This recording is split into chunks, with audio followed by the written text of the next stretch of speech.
Bonjour tout le monde, ici Yannick Yao de l'expérience Yannick Yao, un nouveau numéro avec un entrepreneur aujourd'hui. Il est jeune, je crois. Ouais. Ah, quand même. Quand même. Ok, ça marche. Kevin, comment tu vas? Bien, bien. Bien. Je vais te demander de te présenter et de nous dire ce que tu fais et après on va enchaîner. Ben, je suis Kevin CC, je suis le gérant de Mon Artisan, qui est une plateforme qui met en relation des artisans essentiellement du secteur du BTP, c'est-à-dire des plombiers, maçons, menuisiers, électriciens, avec des clients. Et je suis de formation juriste et j'ai également fait du commerce international et du management. J'ai travaillé pendant 3 ans au sein d'un cabinet d'études marketing et également au sein d'un groupe de téléphonie mobile avant de me lancer dans l'entrepreneuriat. Ok, je dis t'es jeune. Tu as quel âge? J'ai 27 ans. T'as 27 ans. Ah. T'es pas forcément super jeune. Ça m'a intéressé quand je t'ai contacté puisque j'avais beaucoup vu, je dirais, des petits reportages sur toi avant même de venir en Côte d'Ivoire puisque j'étais pas ici. Et j'ai trouvé ça intéressant. Et je crois que ça remonte à 1 an ou 2 que j'ai vu des premiers reportages sur toi, mais rapidement comme ça. Et derrière, quand je suis venu m'installer ici, je me suis dit, c'est l'une des personnes avec qui j'aimerais bien converser. Tu as un parcours, je ne veux pas dire qu'il est assez atypique, mais visiblement tu es brillant. Déjà scolairement parlant. Si j'ai cru comprendre à l'école, tu passais ton bac, tu étais en seconde. Explique-moi ça. J'ai eu, on peut dire, un parcours relativement brillant. Je dirais, j'ai sauté des classes au primaire. J'ai eu à passer le CP. J'étais en classe de CE1. Ouais. Après la classe de CE1, je suis directement passé en classe de CM2. Je n'ai pas fait les classes de CE2 et les classes de CM1. Comment on en arrive à faire ça, à te faire sauter des classes comme ça? Tu fais des tests auparavant? Comment ça se passe? Comment ça s'est passé? J'étais encore très petit et mes formateurs, mes maîtres ont trouvé que j'étais assez au-dessus de la mêlée en fait. Donc ils ont convaincu ma mère, mes parents de pouvoir me... Donc comment ça s'est passé? Après la classe de CE1, mes résultats scolaires étaient très très très bons. Ils nous ont proposé à ma mère, au lieu de me faire partir en classe de CE2, de me faire sauter la classe de CE2, de me mettre au CM1. Donc après la première composition au CM1, j'ai été premier de cette classe-là également, en venant du CE1. Donc ils ont encore proposé de me faire directement passer en classe de CM2. Donc la même année, je suis quitté du CE1 et je suis arrivé au CM2 et j'ai eu mon CP là. Alors je fais partie des gens qui croient que il n'y a pas de talent inné, ou s'il y en a un, il doit être développé pour pouvoir s'affirmer. Donc, scolairement parlant, comment tes parents t'ont, entre guillemets, élevé pour que tu sautes autant de classes directement? Déjà, je viens d'une famille monoparentale. Ma mère s'est occupée seule de moi et de mon frère et tout. Et j'ai vécu surtout avec mes grands-parents. D'accord. Qui n'étaient pas lettrés en fait. Qui n'étaient pas lettrés, donc j'avais pas vraiment de support pour me dire étudie chaque soir et tout. C'est vrai que mes grands-parents me disaient étudie, ils ne savaient pas qu'est-ce que j'étudiais, mais ils me disaient d'étudier et tout. Mais ma mère m'a donné tout le soutien nécessaire. J'ai eu des maîtres de maison et tout. Et je pense que j'ai très vite en fait perçu la condition de ma famille, de ma mère, qui se battait seule. Donc c'est la volonté de pouvoir déjà lui rendre le retour de ses efforts et également de pouvoir vite réussir afin de pouvoir lui apporter beaucoup plus de secours. Alors, je comprends tout cela, il n'y a aucun souci. Je pense que beaucoup se reconnaîtront dans ça. Maintenant, à un si jeune âge, être aussi excellent, parce qu'effectivement, il faut être excellent scolairement parlant. Après, peut-être dans la vie, dans d'autres secteurs d'activité, c'est un peu plus compliqué. Quelle a été la méthodologie? Si tu me dis, en plus, tu as été élevé par tes grands-pères, par tes grands-parents. Quelle a été la méthodologie de tes grands-parents et de ta maman, de manière pratique? Parce que j'ai 2 enfants là, j'ai envie qu'ils puissent aussi pouvoir sauter des classes comme ça, quoi. Qu'est-ce qu'ils ont fait concrètement? Qu'est-ce qu'ils ont fait concrètement? Je dirais c'est déjà le fait de me dire d'étudier chaque fois et tout. Tu sais combien d'enfants qui ont dit d'étudier, ils étudient pas? C'est pas assez pratique ça. Le fait de me dire d'étudier chaque fois et tout. Et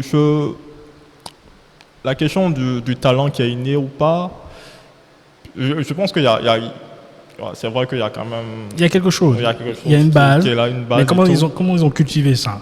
Comment ils l'ont cultivé là? Dis-moi pas qu'ils ont juste dit étudier, c'est pas possible. On est beaucoup Comment- à ce qu'on dit. Je me rappelle que ma mère, par exemple, ça c'est quelque chose qui a compté énormément, je pense, dans ma culture générale et dans mes succès plus tard. Elle m'offrait toujours des livres, en fait.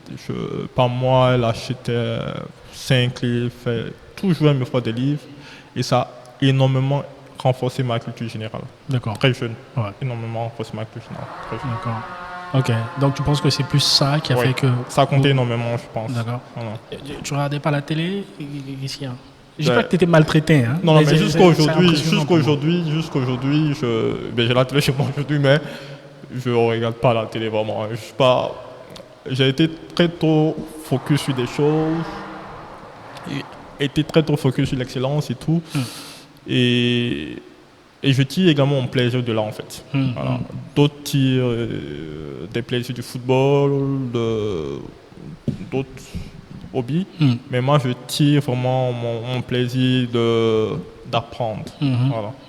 Donc c'est vraiment ça. une passion pour moi. Quel a été tu te souviens des premiers livres que ta maman t'a offert ou pas? Qui t'ont marqué? Qui m'ont marqué, Ouais. je me souviens pas aujourd'hui des titres, mais je me souviens un peu du contexte des histoires et tout.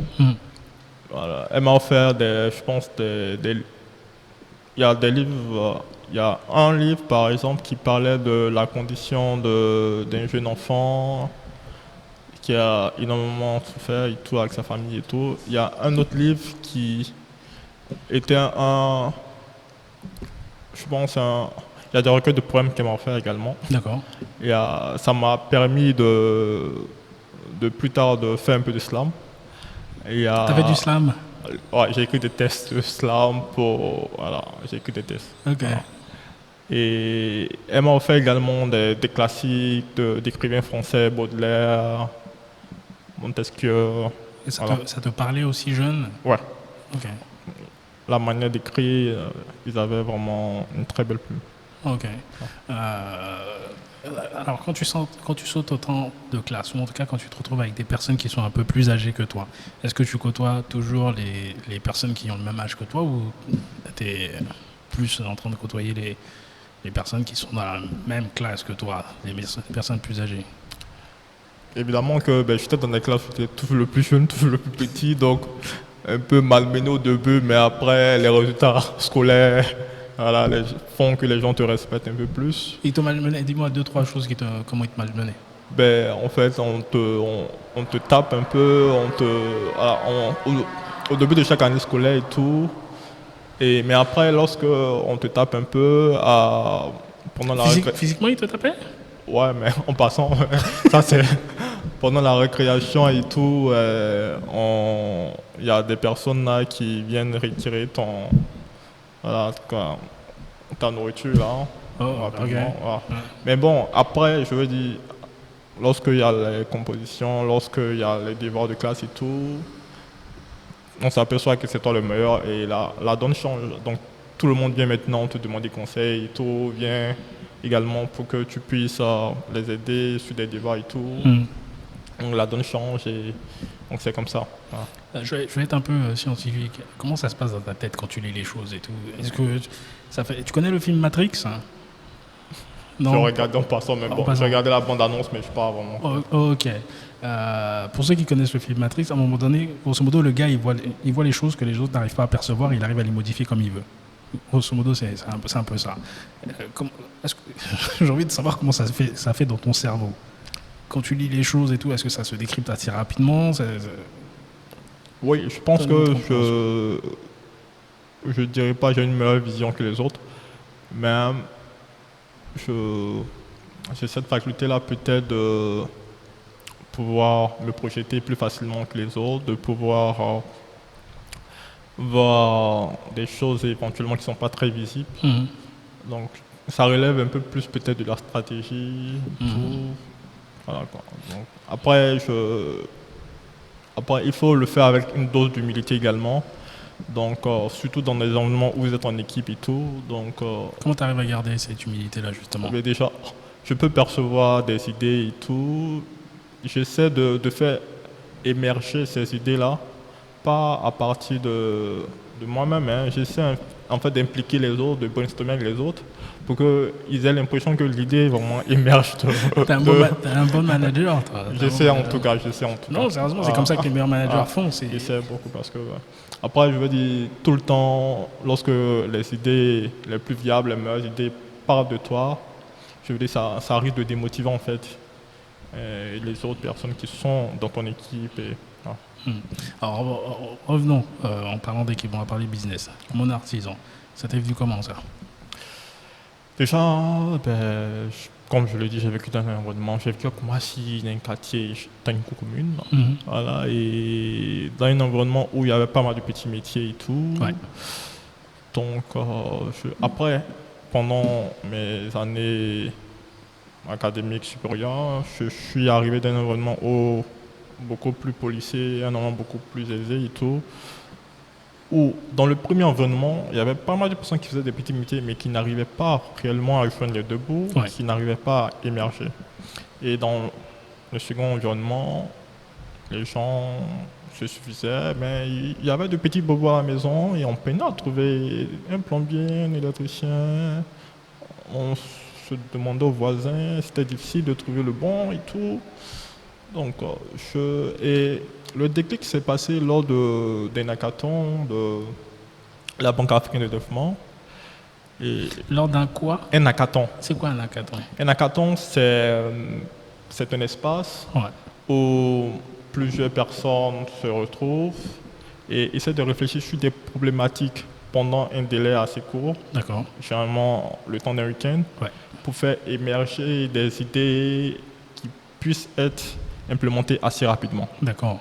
Voilà, donc, la BAD, Banque africaine de développement, a organisé un hackathon, un week-end, et il y avait des jeunes innovateurs de plusieurs pays et des jeunes étudiants également qui excellaient. Donc, j'ai été invité et on devait réfléchir sur des problématiques. Comment ils te repèrent pour t'inviter? Il y avait un appel à la candidature en ligne. T'as candidaté? Il fallait candidater, et mettre son expérience, ses résultats et tout. Okay. Donc j'ai candidaté et je suis parti à ce hackathon-là. Et moi j'ai choisi de réfléchir avec mon équipe sur l'emploi, surtout sur l'emploi informel en Afrique. Comme c'était dans le milieu dans lequel j'avais le plus baigné et tout. Et donc j'ai mis en contexte les deux faces et de là est sortie l'idée d'une plateforme qui mettrait en relation d'un côté les artisans et de l'autre côté les clients, essentiellement issus de la classe moyenne et tout.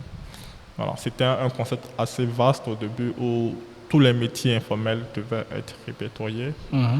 Après, vu qu'une entreprise ne doit pas juste avoir un aspect social, doit également produire de la valeur, des revenus et tout, j'ai réorienté l'idée vers le secteur que je considérais, puisque j'avais également fait des études de marché et tout, vers le secteur que je considérais le plus prometteur, qui était essentiellement le secteur du BTP, de la maintenance, du facility management et tout. Voilà. D'accord. Donc c'est de là que mon artisan est venu. Ok. Donc c'est quoi le business model de mon artisan? Le business model de mon artisan, c'est nous sommes intermédiaires. On met en relation des artisans et des clients. On gère. L'artisan il se concentre que sur sa prestation, là, sur son métier. On gère l'aspect commercial, l'aspect facturation, l'aspect garantie également. Voilà. Et donc ça fait que, et nous on prélève une commission en échange de tous ces services-là. Donc ça fait que l'artisan il se concentre que sur son métier parce que c'est là où il est le plus compétent. Les artisans ici n'ont pas fait de formation, appris sur l'État et tout, donc ils ont des compétences métiers mais ils n'ont pas de compétences commerciales. de compétences managériales et tout. Donc, nous, on se charge de gérer un peu tous ces aspects-là, de sélectionner également les meilleurs, de gérer tous ces aspects-là pour eux, en fait, et de leur trouver des clients. Et nous, on prélève une commission de 20%, je veux dire. Non, sans problème. Je parlais C'est très sympa. Ouais, c'est plus efficace. Tout à l'heure, on parlait d'humilité. Et je suis toujours admiratif des gens, on va dire, qui font des petits métiers, des artisans. Et je me dis, comment toi tu les perçois, sachant qu'ici, encore plus ici en Afrique, et maintenant on va dire à la Côte d'Ivoire, qu'on place tellement les études à un niveau qui... Est-ce que c'est bien ou pas? Je ne sais pas. Dans tous les cas, c'est pas tout le monde qui peut arriver à un niveau d'excellence au niveau scolaire. Maintenant, il y a des choses que les gens utilisent tous les jours et que nous avons des artisans qui savent faire. Je les trouve brillants. Je suis toujours assez, comme je dis, admiratif de ces personnes-là. Comment toi, tu les perçois par rapport, justement, à ta, je dirais, pas ta stature sociale, mais par rapport à ce qui... comment s'appelle, ton cerveau, comment il fonctionne. Je sais pas, est-ce que tu es, je vais pas dire est-ce que tu es arrogant, mais est-ce qu'il t'est arrivé de dire il comprend pas ce que je suis en train de lui dire, ce genre de choses, alors que c'est assez simple la manière de faire les choses, ou pas? Bon, je pense que je suis quand même pédagogue en fait. Et je le fais pour du business, mais je le fais également parce que, comme je l'ai dit, j'ai vécu dans cet environnement-là et je sais les problématiques réelles de cet environnement-là. Et je pense que j'ai assez d'atouts pour pouvoir les aider à émerger en fait. Et donc, je ne fais pas vraiment preuve d'arrogance en fait. Et ils aiment bien appeler le boss. J'ai dit, appelle-moi Kevin, par exemple. Alors, c'est Kevin ou c'est Kevin? Ça dépend de... En général, les filles, c'est Kevin. Je sais pas, elles mettent un E forcément là-dessus. Sinon, c'est Kevin. Ok, écoute, je vais t'appeler Kevin alors. Je vais être une fille. Voilà. Donc, c'est un peu ça. Et donc, nous les considérons comme des partenaires d'affaires et tout. Donc, on essaie de les apporter la meilleure aide possible et tout l'accompagnement nécessaire. Donc, on n'est ni arrogant avec eux, mais lorsqu'il faut pouvoir, comme on le dit, mettre des points sur les i, on le fait, quoi, parce que ça dépend de la pérennité du business. Voilà. Comment se passe, puisque j'ai vu que vous faites des entretiens pour garantir finalement le savoir-faire de l'artisan, comment se passent les entretiens?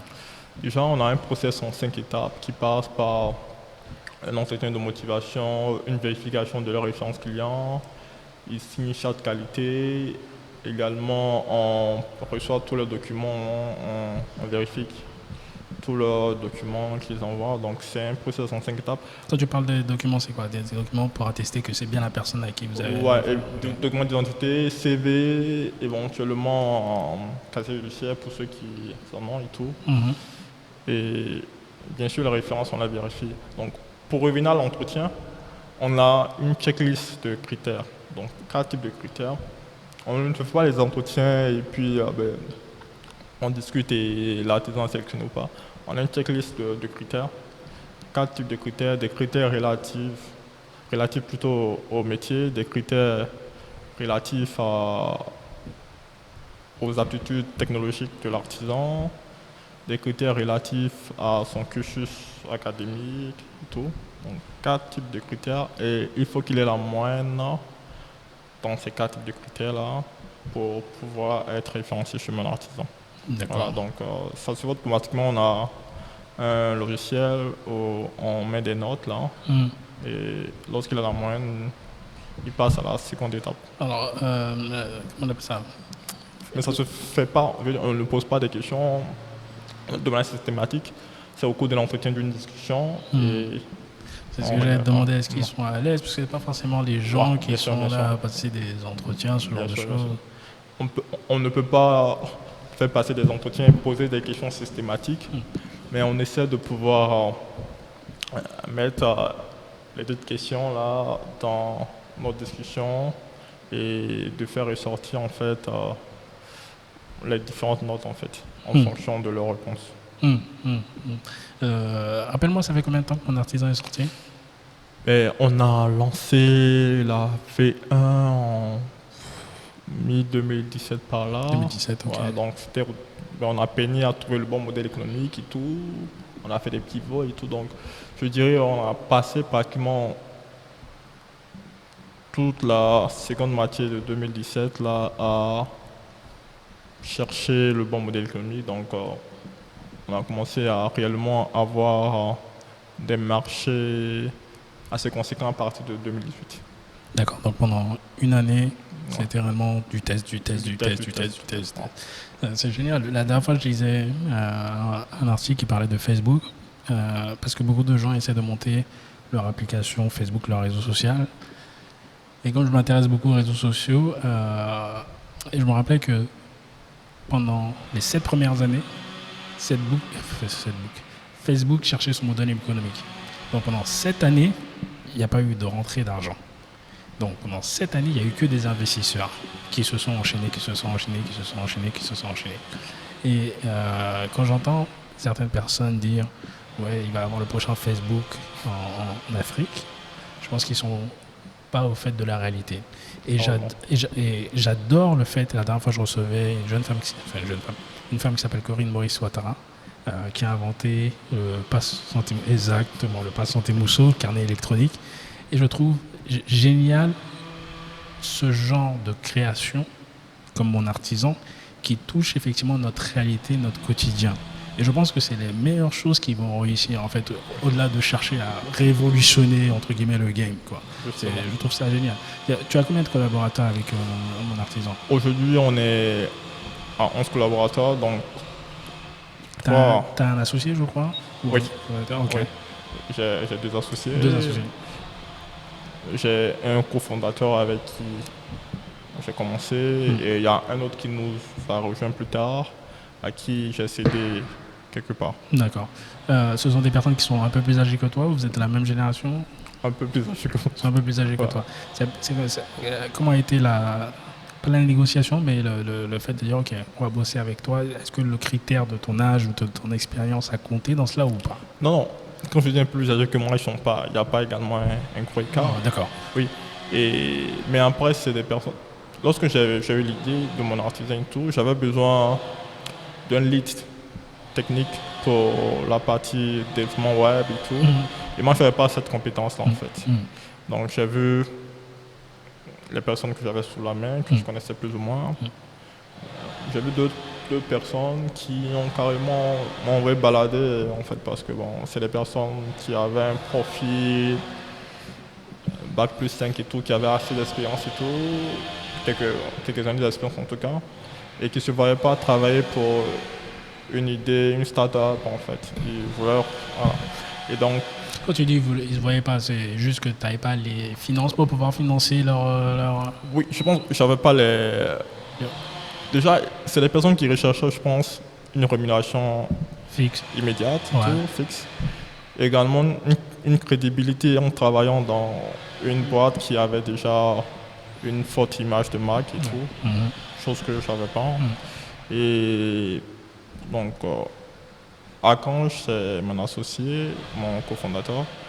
C'est lui qui fait sur l'idée et tout, et qui a cru en fait au projet et qui a travaillé là-dessus, qui a fait la version test là, la première version. C'était même pas une première version, je veux dire, c'était pas vraiment une première version, c'était bon.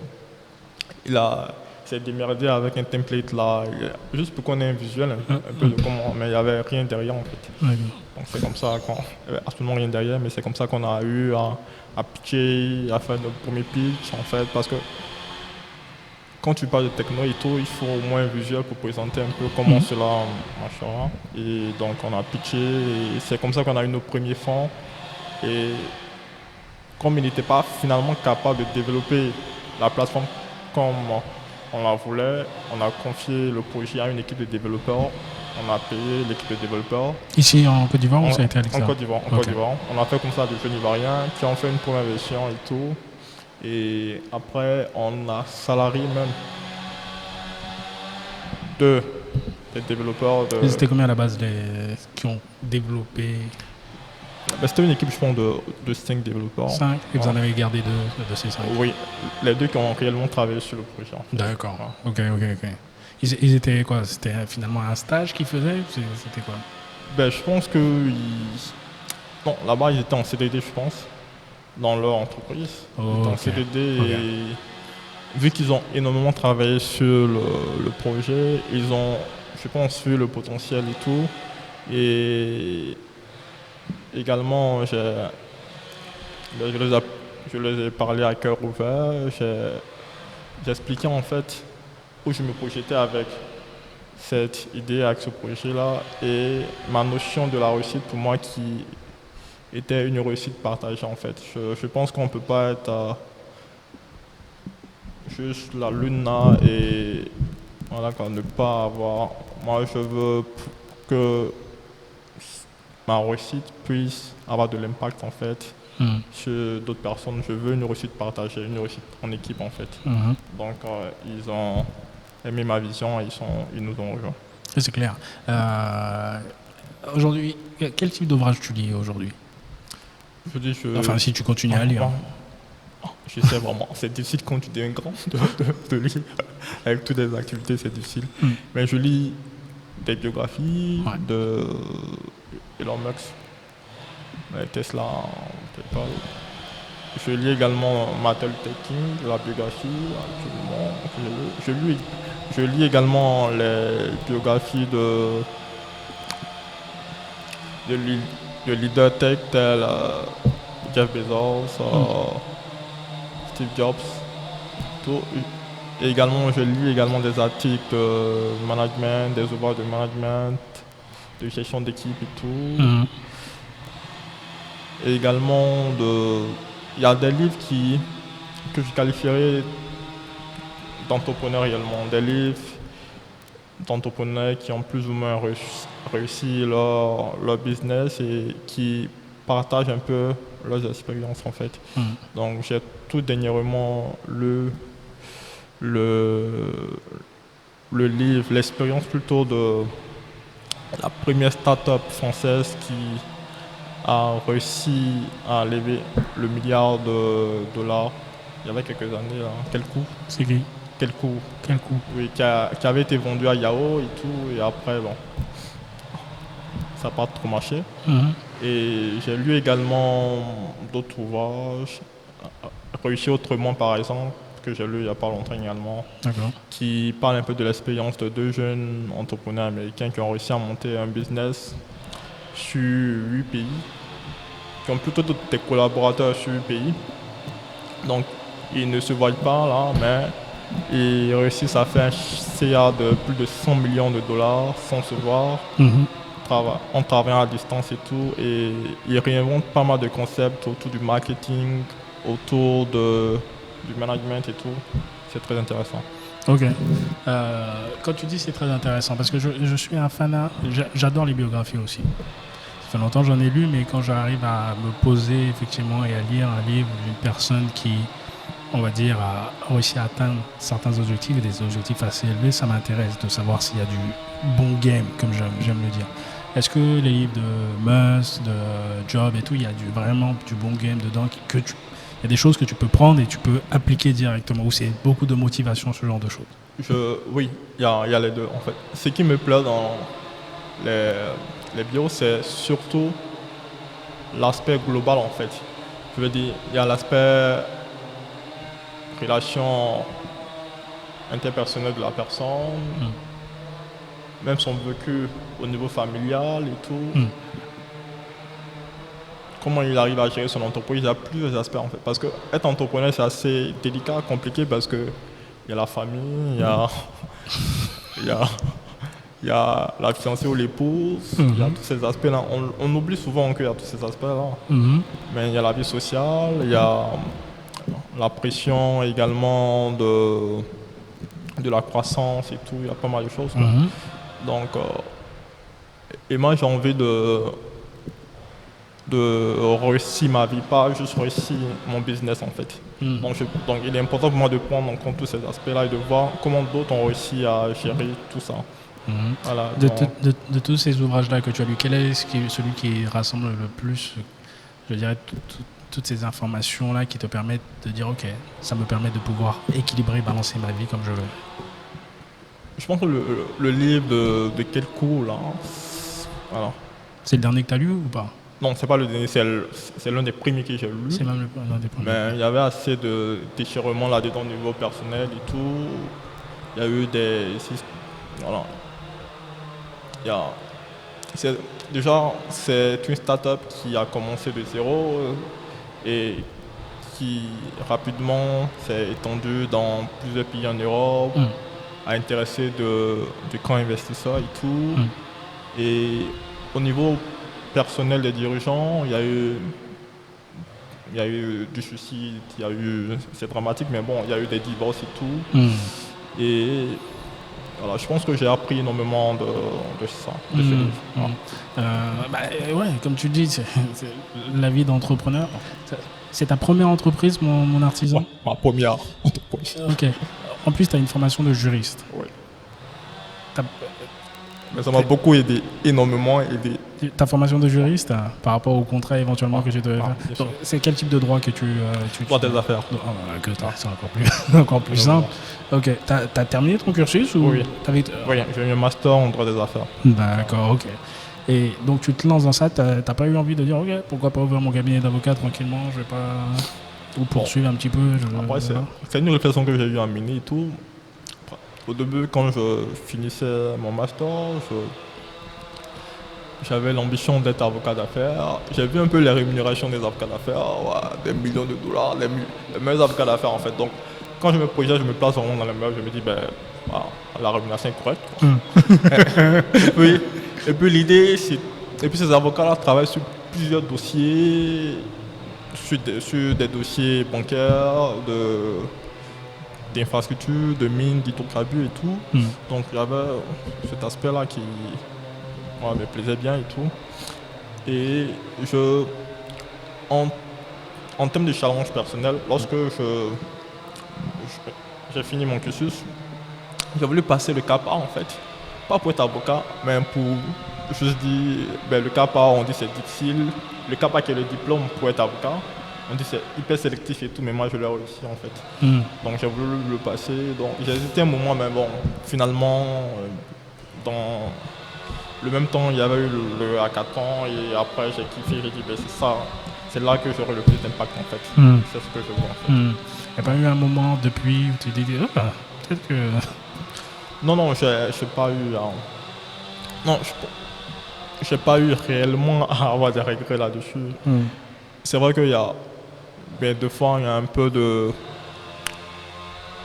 Comment tu manages le bas quand tu as les situations où c'est... un peu de démotivation, quelquefois, mais bon, la démotivation ne dure pas plus d'une journée en fait. Donc, j'ai la chance d'avoir ma mère qui croit énormément en moi, qui me fait totalement confiance. Et pour l'histoire du bac en seconde, le bac en seconde, comment ça s'est passé? Il y a mon enseignant là, de maison qui a voulu que je passe le bac en seconde et tout. D'accord. Et passer le bac en seconde, non, ça va. Non, ça c'est pas pour moi ça. Faut pas me mettre dans le problème. C'est quel type de bac? Le bac A1. D'accord. Voilà. Ça correspond à quoi? Parce que je ne suis pas... assez de littérature, mais également un peu de mathématiques également. D'accord, ok. T'es plutôt littéraire ou plutôt scientifique? En tout cas, je suis à l'aise, pas trop. Okay. Je suis à l'aise également en maths. Et j'ai énormément hésité lorsque j'avais eu mon brevet, entre la seconde C et la seconde A. J'ai énormément hésité. Et finalement, je suis allé en A et tout, mais bon. En tout cas, pendant mon cursus, j'étais assez bon en matière scientifique et en matière littéraire également. Donc, et tellement je ne croyais pas que je pouvais avoir malgré mon expérience et tout, d'avoir eu... Justement parce que j'avais eu à sauter des classes, je me disais, je ne vais pas encore revenir faire la même chose. Est-ce que cette fois-ci, ça marchera? Parce que c'est quand même différent. Donc, je n'étais pas allé à la première épreuve qui était l'oral d'anglais. Mhm. Donc, maman m'appelle le jour. Comment s'est passé ton oral d'anglais? Je suis pas parti. Je dis, ah ben maman, je suis pas parti à l'oral d'anglais. Moi, bac là, moi, je passe pas ça. Ouais, je passe pas ça. Peut-être en première l'année prochaine et tout, non, je passe pas. En plus, ce qui est bien, entre parenthèses, c'est que tu avais déjà du crédit. Donc si tu loupais, Ah. bon, c'est pas grave. Hein. Justement, il me dit la même chose. Ben, si tu loupes, ben, c'est pas grave. Au moins, c'est une expérience, mais demain va aller. Donc, j'ai pas passé l'épreuve d'anglais et je suis reparti après pour les autres épreuves. Et finalement, ça a été bon et voilà, elle était très fière de moi. Donc, Ouais, tu m'étonnes. non, mais pour moi, je ne pensais pas. Après, j'ai vu que ben, j'étais pas à la télévision. Je pense que les autres années, il y a eu quand même d'autres personnes qui ont récidivé, qui ont eu le bac en seconde et tout. Donc, c'était pas si sorcier au final. D'accord. Donc, mais Restons un petit peu sur ça. C'était quoi ta méthodologie de travail? Tu es en seconde, mais tu vas passer le bac. En seconde, je suis passé le bac. J'ai eu les livres de terminale et tout. Et déjà, je veux dire,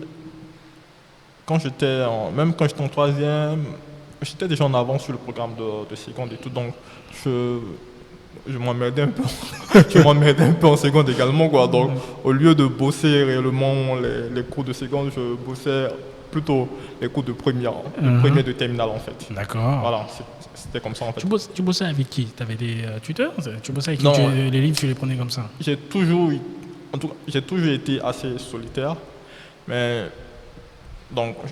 j'aimais bouquiner, fouiller. Ouais, il faut aimer, voilà, ouais. J'aimais beaucoup ça. Et j'avais également des enseignants qui croyaient réellement en mes potentialités et tout, et qui voyaient les efforts de ma mère et qui voulaient réellement que je puisse réussir pour qu'elle soit fière de moi et tout, quoi. Donc, voilà, j'ai eu tout cet environnement et l'apport de ma mère et tout, voilà, quoi.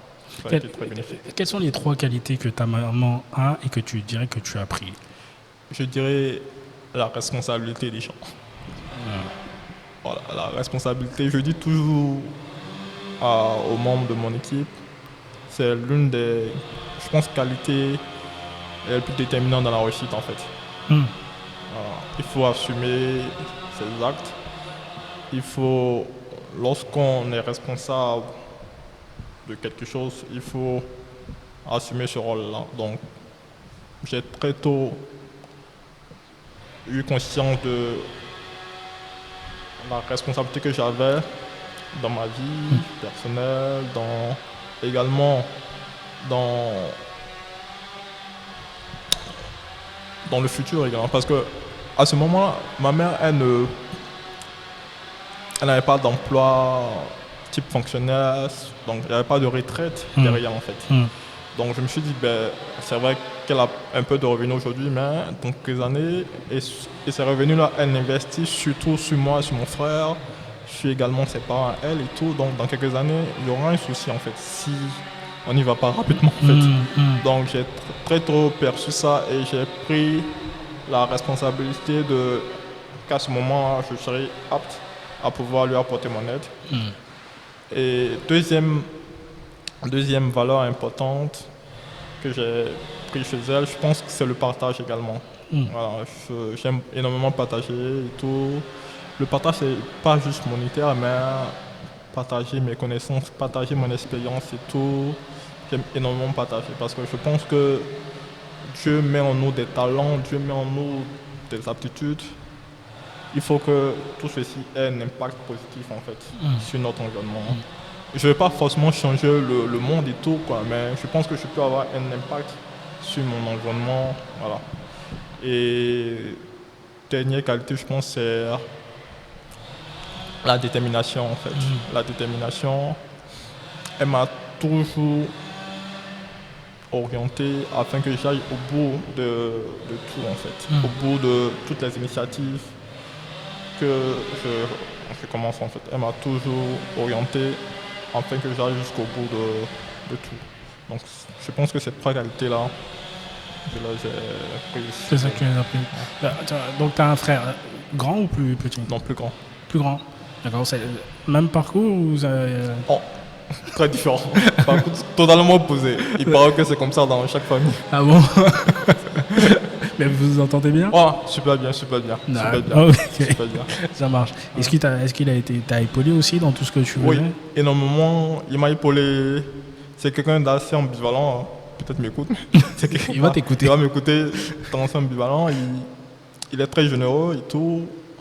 Et, et en tant que grand frère, il m'a épaulé. Il m'a donné des conseils. Et, il m'a énormément aidé, quoi, je pense, sur certains aspects. Hmm. Quels sont les 2-3 aspects, tu dirais, heureusement qu'il était là, ou en tout cas il t'a donné du bon game. Ouais, je dirais déjà, il m'a appris à me battre, voilà, à me battre moi-même et tout. Quand tu dis te battre, c'est physiquement ou c'est... Ouais, physiquement un peu quand même. Physiquement, au début il chicoté me un peu? défendait un peu, mais après il m'a laissé moi me débrouiller un peu quand les gens m'emmerdaient là. T'étais bagarreur? Non, j'étais pas bagarreur, mais j'ai été obligé un peu Ok. voilà, de monter un peu de cran face à certaines personnes. Et je dirais également, il m'a appris également à être généreux également, parce que comme je l'ai dit, il est assez généreux et tout. C'est quelqu'un qui peut avoir juste 5000 francs, mais qui va te donner les 5000 francs, il va rester sans rien en fait. Donc il m'a appris voilà, à pouvoir partager énormément. Ok, ça marche. Donc tu as eu plusieurs prix par rapport à... C'était par rapport à mon artiste ou c'était par rapport à des projets parallèles? Non, par rapport à mon atteinte, par rapport à mon parcours, j'ai eu un prix quotient intellectuel. C'est quoi ça?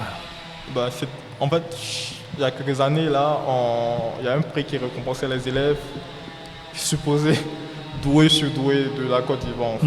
Donc, on mettait tous les élèves qui avaient des parcours exceptionnels. Vous étiez combien comme ça? Une dizaine, 9, 8, ça dépendait. Des élèves qui avaient eu des mentions très bien au bac, des élèves qui avaient sauté des classes, voilà, qui étaient hyper excellents et tout, et on remettait un prix au meilleur d'entre eux en fait. Donc j'ai eu ce prix en 2010. Et après, tous les autres prix que j'ai eu, c'est par rapport à mon artisan, donc le prix national d'excellence. Je suis fier parce que c'est le prix du président de la République. Alors, voilà. J'ai lu ça. C'est le prix du président de la République. C'est lui qui te le remet en personne ou non? Oui, c'est lui qui te remet en personne au palais présidentiel et tout. Donc il y a tout le cérémonial et tout. Donc ça s'est passé où? Au palais présidentiel. Et j'ai eu 2 fois le prix. Donc toi, tu l'as eu 2 fois? Oui, 2 fois. Donc c'est ton pote maintenant. T'as son numéro ou pas? Non, je n'ai pas son numéro. C'est quand même le président de la République. On sait jamais, tu viens 2 fois. T'as vu une fois et tu reviens encore? C'est quand même le président de la République. Ok. Et il y a d'autres prix dont je suis fier également, notamment le prix BMCE de l'entrepreneur africain. Donc j'ai été le seul Ivoirien à avoir eu ce prix-là. D'accord. C'est international? Oui, c'est panafricain. Panafricain, ok. Voilà. Il y a le prix RFI également, Challenge App Afrique. J'ai été également, pas le seul, mais le deuxième Ivoirien à avoir eu ce prix-là, après Raissa Banhero. D'accord, je connais pas. Alors, toutes ces récompenses-là, effectivement, tu as le trophée, entre guillemets, mais il y a une partie financière aussi. Bien sûr. D'accord. C'est quoi la fourchette de tout ça? La fourchette, c'est de 15 000, entre 15 000 et 50 000 dollars. Oh, ok. 15 000 et 50 000 dollars. En fait, il faut noter, déjà, comme tu l'as si bien mentionné, c'est difficile d'avoir des investissements lorsque tu es en amorçage en fait en Afrique ici. Et après il faut pouvoir avoir des ressources pour pouvoir tester l'idée en fait. Parce que il y a la techno, il y a les opérations, et au début tu gagnes rien même. En fait, donc il faut pouvoir tenir sur la durée en fait. Et lorsqu'on n'a pas d'investissement externe, on n'a pas de prêt à taux zéro par exemple et tout, c'est difficile de pouvoir tenir en fait. Et moi, comme je savais qu'on aurait besoin d'argent pour pouvoir tenir sur la durée et pour que finalement on puisse avoir le modèle économique le plus viable et tout, donc on a participé à des challenges comme ça pour pouvoir. Et la deuxième chose, c'est que après, je pense à partir de 2018, mi-2018, on a eu l'intérêt de plus ces investisseurs en fait. Des business angels? De business angels et tout, qui voulaient mettre de petits tickets, 10 000 euros par exemple, 15 000 dollars et tout. Après, je n'étais pas encore totalement certain. Bon. Ça impliquait quoi? Parce que s'ils veulent mettre, ça implique quoi? Oui, ça implique également. Départ. Oui, départ. Après, je n'étais pas. Déjà, ce qu'ils me proposaient, je vais dire 15 000 dollars pour 20%, 30%, je trouvais ça pas du tout réaliste de le part. C'est subjectif ça. Je trouvais ça pas du tout réaliste. Maintenant, tu es sûr de ton fait, donc. Voilà.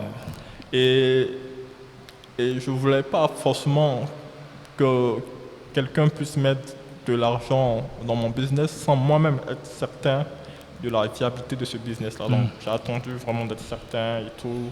Voilà. Alors, c'était des business angels, c'était des gars qui étaient bons dans l'entrepreneuriat, dans le montage de protéines et tout, ou c'était juste des gars qui avaient un peu de sous, comme ça? Non, des entrepreneurs en local ici qui ont plus ou moins enrichi leur propre business en fait, qui voulaient mettre de petits tickets en fait. Okay. Le fait que tu sois littéraire, en tout cas que tu lises beaucoup en plus des bouquins sur le marketing, sur l'entrepreneuriat et tout, et le fait de vivre cet entrepreneuriat, est-ce que tu penses que ça s'enseigne ou ça se vit? Ou c'est les deux? Je pense que ça se vit en fait. C'est pas comme dans les livres. Ça se vit en fait. Je dis, on a eu la chance également de bénéficier de formations assez correctes quand même, je pense. Voilà, j'ai fait une IAE. Qu'est-ce que c'est une IAE? Institut d'administration des affaires. D'accord. Voilà. Qu'est-ce qu'on y apprend là-bas? Le titre est bien, mais qu'est-ce qu'on y apprend concrètement? C'est un peu une business school en fait. Ok. Une business school pour... J'ai un peu de mal avec beaucoup de business schools. J'allais dire certaines, mais beaucoup. Parce que je ne pense pas qu'on apprenne des choses qui peuvent s'appliquer dans la réalité en fait. Justement. Donc pas mal de formations théoriques et tout. Mais après, déjà c'était une école française et tout, donc le contexte diffère déjà. Et ensuite... En Afrique, l'entrepreneuriat, ça se vit. Il y a tellement de... on peut pas... Malgré, je veux dire, quel que soit les... Même si tu fais Yale, tu fais Harvard, tu fais HEC, ça se vit. Donne-moi 3 exemples de cas où tu t'es dit « yeah ». Je pense que déjà, pour recruter, déjà, c'est compliqué de trouver les bons collaborateurs et tout. Et tu as parfois l'impression que il y a pas mal de personnes qui sont en déphasage complètement avec le secteur de l'emploi, parce que les gens sont quand même pas très bien formés, quoi. Ok. Quelquefois. Voilà. Après, il y a de très bonnes écoles, en fait. Ouais. Il y a de très bonnes écoles. Mais lorsque je parle de formation, je ne parle pas juste de formation théorique, en fait. Mais je parle d'auto-formation et tout. Surtout pour ce qui concerne l'entrepreneuriat, je pense qu'il y a pas mal de choses à faire. Donc, il suffit de trouver les bons profils. Voilà. Également en termes de financement. Compliqué également de pouvoir trouver les bonnes sources de financement et tout. On a quand même... Il y a trop de paperasse, en fait, comme on le dit, pour pouvoir... même lorsqu'il y a des opportunités de financement, c'est compliqué. Ils vont te faire remplir des formulaires, des interviews, c'est chaud. Hein. Juste pour... c'est de l'argent, mais bon, c'est quand même chaud de pouvoir avoir accès au financement ici. Et enfin, il y a... Bon, je pense que c'est un peu quand même partout, mais bon, il y a les backchiches, en fait, la corruption également, sur des gens qui t'approchent parce qu'ils trouvent ton projet pertinent et tout, mais qui veulent des choses en retour. C'est compliqué pour te mettre en connexion avec... Pour te mettre en connexion avec des personnes pour te donner du financement, c'est... Ok. C'est chaud. Sur le premier et le troisième point. Ouais. Le premier point, quels sont les types, on va dire, les profils que tu recherchais et tu t'es dit, ouais, mais t'es pas en phase avec la réalité, mon gars. Et déjà, je recherchais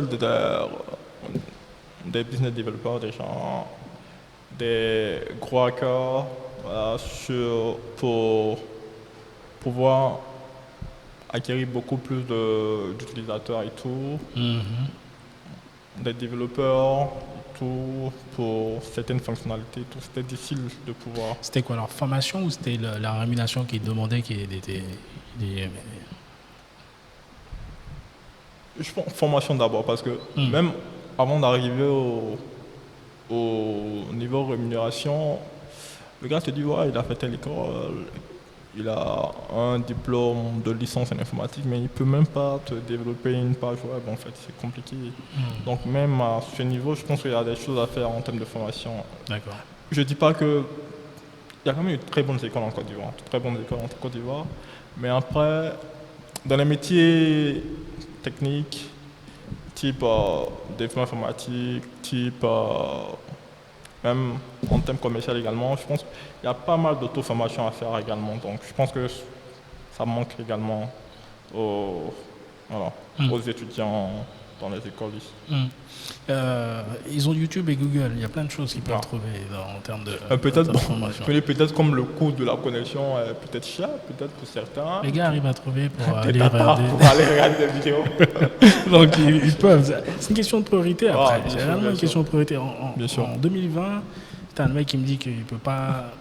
Alors que les gars sont toujours sur les réseaux en train de se divertir. Moi, à chaque fois, je le répète, pour moi, c'est pas une tare de se divertir. On en a besoin de se divertir, mais un équilibre à trouver. Évidemment. Donc voilà. Donc sur le troisième point, est-ce que tu es né et tu as grandi ici? Ok. Est-ce que quand les gars ont commencé à dire, ok, il faut que tu me donnes ci pour que je te puisse te donner ça, ça t'a surpris ou bon, tu te dis bon, ok, c'est le jeu de toute façon. Non. En fait, on était habitué, enfant, aux raquettes, des forces de l'ordre, un peu. Mais après, de certains. Ouais, de certains. Mais ça change de dimension, je veux dire, en termes de montant déjà, et également en termes de... tu penses que pour telle activité ou dans tel secteur, il n'y a pas ça forcément, mais bon. Après, on te met ça en face. C'est quoi le plus gros montant qu'on t'a demandé? Le plus gros montant, je pense 5 millions. 5 millions quand même. Shit. Ok. Entre 3 et 5 millions. Et si j'aime, à un moment donné, dans ma tête, c'est comme ça que je fonctionne. S'il y a une chose qui est présente et que finalement tout le monde le sait et que ça ne bouge pas, ça fait partie du game, ça fait partie du système. Donc, faisant partie du game, du système, est-ce que si potentiellement tu lui avais donné cet argent-là, ça aurait pu te permettre d'avoir fois 10 par exemple potentiellement, je pense. Ouais. Qu'est-ce qui a fait que tu n'as pas été? Mais déjà,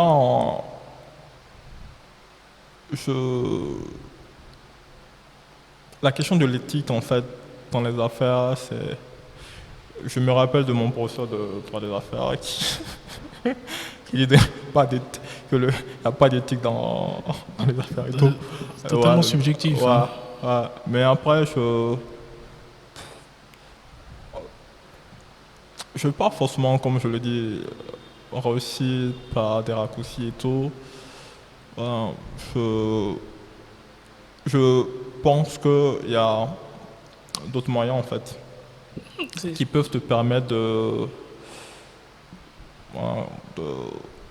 réussir en fait. Et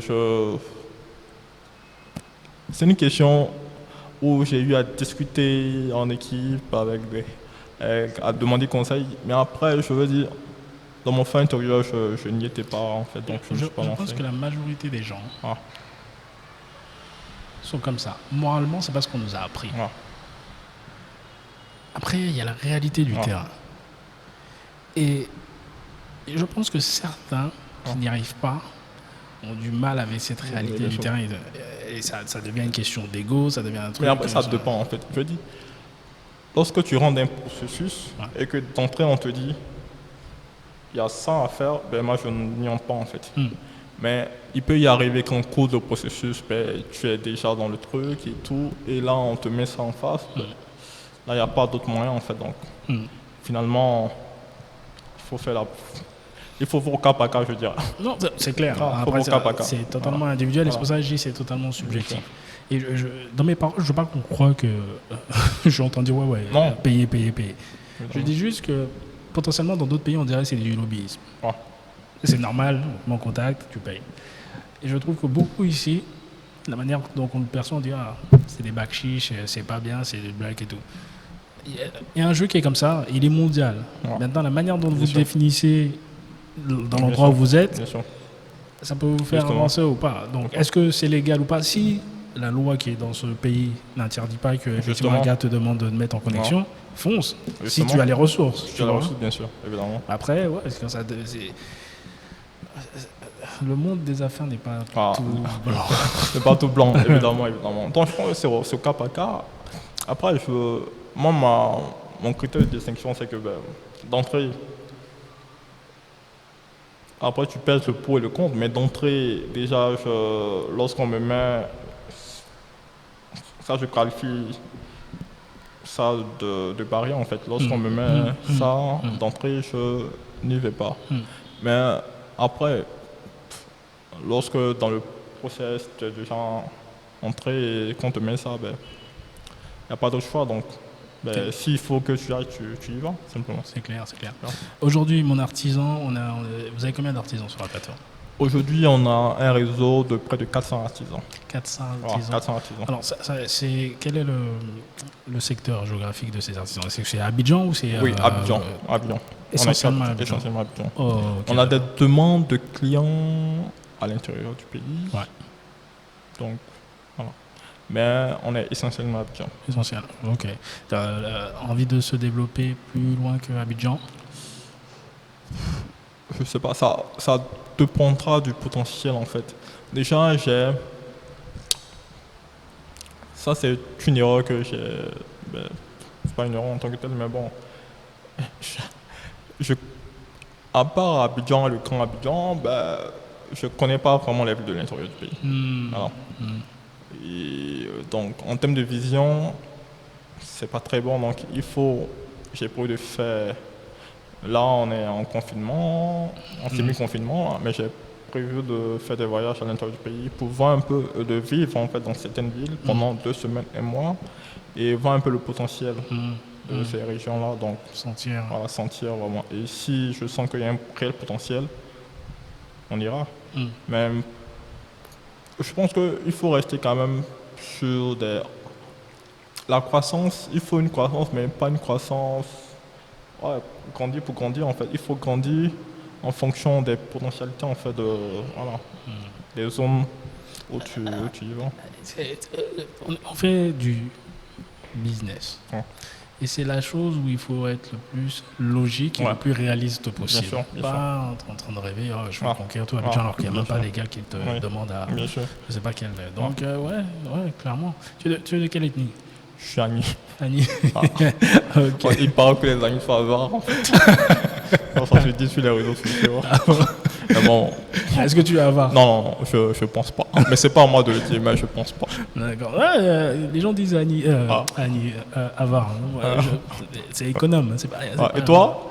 Baoulé. Ok. Donc, c'est quoi tes prévisions pour mon artisan? Qu'est-ce que tu veux que mon artisan devienne d'ici, on va dire, 4-5 ans? D'ici 4-5 ans, je crois fortement, au-delà de mon artisan, je crois fortement aux potentialités du secteur informel. Je pense que c'est le secteur qui va porter l'économie africaine au cours des 10-20 années à venir en fait. Et je pense que les entreprises qui vont surfer sur ce secteur-là, qui vont également surfer sur la vague technologique alliée aux potentialités de ce secteur-là. Ça peut être la fintech, ça peut être du e-commerce comme on le fait, mais je pense que voilà, ce sont des boîtes assez, je dirais pas correctes, mais de les futures grosses boîtes en fait, je D'accord. pense. Voilà, ce sont mes prévisions personnelles et tout. Donc déjà, je crois énormément au secteur informel, allié à la valeur ajoutée de la technologie. Et je pense que mon artisan sera une grande entreprise dans ce secteur-là. Je pense qu'on va conquérir pas mal de parts de marché. Et là, on y travaille. On a déjà reçu des demandes de partenariat, de collaboration sur quasiment tous les pays d'Afrique francophone subsaharienne. D'accord. Ah. Alors, quand ils demandent des partenaires, c'est dans... Oui, des partenariats pour l'implémentation de mon artisan dans ces pays-là et tout. Donc, on y travaille et je pense que on a quand même notre épingle à tirer du jeu et tout. Et aujourd'hui, voilà. Au niveau du B2B également, il y a pas mal d'intérêt également parce que aujourd'hui, les entreprises, il y a des artisans très informels, voilà, qui ont des coûts assez abordables et tout, mais qui n'ont pas tout l'administratif autour. Voilà. Et nous, c'est ce qu'on les apporte. Et à côté de ces artisans-là, il y a de très grosses boîtes qui ont des coûts exorbitants. Donc, il y a pas mal d'intérêt également d'entreprises sur du facility management et tout. Donc, je pense qu'il y a également des choses à jouer à ce niveau également. Donc, je crois fortement aux potentialités de mon artisan et on se donne rendez-vous dans 3 ans. Ok, je veux. Dans 3 ans. Alors, dis-nous, est-ce que tu peux, dis-nous où on peut trouver mon artisan et où est-ce qu'on peut te trouver, toi, les réseaux sociaux et tout ça. Mon artisan, on est disponible à l'adresse www.monartisan.ci. On a une application sur Android, sur iOS également. On est présent sur LinkedIn, Facebook, Twitter. Voilà. C'est toujours mon artisan. Oui, mon artisan. Et on a également un standard téléphonique où les gens peuvent nous joindre. Quel numéro? Le 20 00 36 30 et le WhatsApp 86 86 28 26. Yes. Et toi-même, Kevin? Ouais. Mais moi, je suis joignable sur Kevin Cédric CC, Facebook, LinkedIn. Également, je ne suis pas trop Twitter, malheureusement. C'est pas grave, ici on est Facebook. Donc, Et j'ai une adresse mail que je peux communiquer également, kevincc@monartisan.ci. Yes. Un dernier mot à rajouter? Dernier mot à rajouter, déjà merci pour l'opportunité que tu m'as donnée de pouvoir. Très belle discussion. Voilà. Et il y a pas mal de jeunes qui veulent entreprendre et tout, qui ont peur, pas mal m'envoient des messages et tout. Et je dirais à ces jeunes-là je pense qu'en Afrique, il y a pas mal de choses à faire en fait. Pas mal de choses à faire. Hier, j'avais une discussion par exemple avec une amie, une connaissance qui m'a contacté en fait, qui a un parcours. Je me demandais, elle a fait Yale, elle a fait Stanford, elle a travaillé à Morgan Stanley, elle a travaillé à McKinsey et tout, et qui veut lâcher tout ça pour revenir en Afrique en fait. Et, donc, elle, par exemple, je pense on peut dire là quelque chose, peut-être à perdre si elle revenait en Afrique. Voilà. Mais je veux dire. Tu penses qu'elle a quelque chose à perdre? C'est une Africaine? Oui, c'est une Africaine. Même pour certains points de vue en fait. On discutait en fait et. Non, pour certains points de vue et tout, quand tu as ce parcours-là, peut-être mieux vaut. Ouais, tu es destiné à rester dans une société, tu n'es pas forcément. Justement, donc, je veux dire, nous qui avons peut-être des parcours un peu moins excellents, peut-être. Voilà. Toi, tu es moins excellent? Non. Je personnifie pas, mais je veux dire en fait, peut-être le mec qui est à Bobo, qui peut-être n'est même pas allé à l'université et tout, et voilà, il n'a rien à perdre finalement. Voilà, il n'a rien à perdre, donc il faut entreprendre. Et entreprendre, ça change des vies, ça crée des emplois, ça permet de payer des impôts également. Voilà, et ça permet d'avoir de l'impact en fait. Voilà. Non, c'est clair. Moi, avant de finir, moi je pense que tout ce que tu viens de dire est réel. Oui. La seule chose que j'ai du mal, c'est que finalement, on ne parle pas assez du mauvais. Parce que c'est très difficile l'entrepreneuriat. Oui. 1 plus 1, ça ne fait pas forcément 2 en fait. Bien Dans sûr, l'entrepreneuriat. C'est évidemment. assez intéressant. Il y a nombre de personnes qui font des dépressions, nombre de personnes qui se suicident, nombre de personnes qui se sauvent. C'est très compliqué. Très compliqué, énormément. Et moi, je suis assez réaliste, pragmatique en fait. Je me dis, ben, j'ai 27 ans aujourd'hui, j'ai pas de grande responsabilité au plan familial par exemple et tout. Ben, t'as 27 ans, c'est le moment où il faut prendre des risques. Oui, c'est le moment de prendre des risques en fait. Je n'ai rien à perdre. Franchement, j'ai pas de un gros patrimoine non plus, j'ai pas de responsabilité, je n'ai pas d'enfant actuellement. Mais comme tu dis, tu as ce niveau de liberté. De liberté en fait, où tu peux... Et en plus, pour les gars comme toi, quand je dis les gars comme toi, qui ont, on va dire, un bagage scolaire qui est assez intéressant, diplôme et tout cela, tu peux prendre des risques entrepreneuriat pendant X temps, c'est à toi de décider. Et si ça ne fonctionne pas, tu peux trouver du boulot après dans tous les cas. Facilement en plus, donc je pense que... T'as pas à t'en faire quoi, mais bon. Et tes copains du président avec des deux passages. Non, je parle le copain du président. C'est le président qui aura fait Ok, bah écoute, merci encore à toi d'être passé. Merci également à toi. J'adore l'expérience Yannick Yao, parce que c'est mon prénom et c'est mon nom, mais de pouvoir échanger avec des gens qui font des choses constructives comme tu le fais, encore plus quand c'est du business. J'adore ça. Écoutez, vous l'avez entendu, n'hésitez pas à contacter monartisan.ci. C'est ça, hein? Monartisan.ci et même lui, Kevin. C'est Cédric CC. Oui, Kevin Cédric CC. Mais Kevin CC, c'est plus simple. Ouais. Kevin CC. Ça s'écrit comme Kevin, mais il n'y a pas de Kevin CC. N'hésitez pas à le contacter. Vous avez vu là, je pense que même pour son jeune âge, il a énormément d'expérience.